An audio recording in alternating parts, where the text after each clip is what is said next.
Before leaving for work in the morning, I popped in while Dan was passed out in the bunk and left a bottle of ibuprofen and an energy drink on the counter of the camper's kitchenette, along with his car keys and a letter explaining to leave through the backyard gate.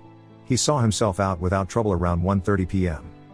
About a month after Xil, aka that bitch, was kicked out, Dan came to me asking to borrow my camper. I guess he found it more comfortable than I'd thought when he slept in it. And he fully admitted he didn't ask sooner out of pride. But with his soon-to-be ex-wife out of the house, he'd decided to give up his room for his eldest kid. He's got 2 girls and a boy, with the boy being the eldest, and now 8 years old. The kids were all forced to share a room until that point. They just had curtains up for the boy's half of the room.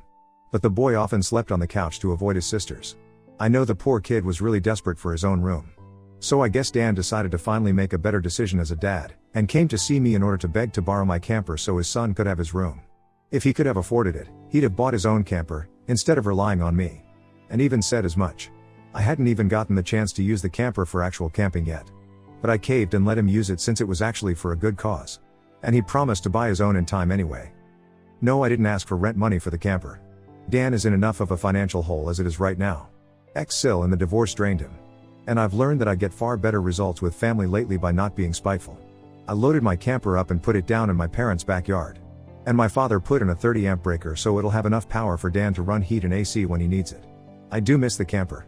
After all that time living in it, it kind of felt like it was a part of me. But the only reason I loaned it out was for the sake of Dan's kids. Pretty much the only reason I still do anything for my parents or Dan is for the sake of those kids, as I've bonded with them. And yes, I know I may not get the camper back for quite some time. And likely not in the kind of condition I lent it out in. But I've warned Dan and my parents that they will be financially responsible for any damage they do to the camper, as well as its upkeep for as long as they have it.